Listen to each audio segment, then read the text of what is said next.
Училището е създадено през 1831 година и е първото класно двустепенно училище в България. Възпитало е поколения свещовлии. Аз също съм бивша ученичка на това училище и много бих се радвала да има и занапред деца, които ще учат това училище. Тук съм учила, тук са учили и децата ми. И 22 години съм учителка тук и просто ми е втория дом, тъй че няма начин. Днес училището разполага с отлична материална база. Оборудвано е с кабинети и хранилища, мултимедийна зала, музей. В началото на учебната година в него обаче са започнали обучение едва 144 деца. Предложение за закриване на училището датира от 3-4 до 5 години.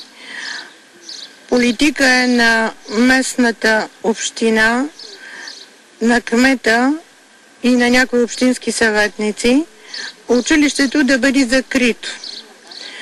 Причините, които те изтъкват, са намаляване броя на учениците. Това е една предизвестена смърт на това училище. Просто с годините се насаждаше една масова психоза в гражданството, че това училище ще бъде закрито. Ами те от няколко години така говорят и заради това много родители не се записват учениците тук, защото ги е страх да не се затвори училището.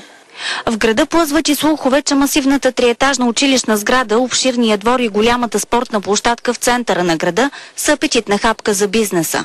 Предложението беше направено след като се видя, че план приемат просто не е възможен да се реализира и освен това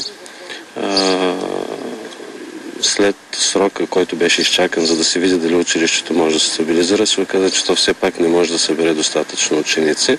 От до година всички с изключение на 12-класниците ще трябва да продължат образованието си в друго училище. Объркани са както най-малките, така и по-големите ученици. Ако се продаде училището, целият клас ще се разпръснем, трябва да държим предварителни изпити другата година и става много лошо за нас. Твоето бъдеще как го виждаш? Не знам. Ще се преместя другаде и няма да ми е толкова хубаво.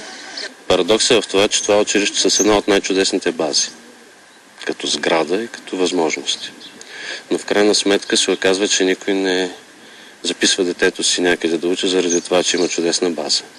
Въпреки решението за закриване на училището, възпитаниците му са категорични. Ще се борим до края, да останем това училище! За тази сутрин Мариана Трифонова, BTV.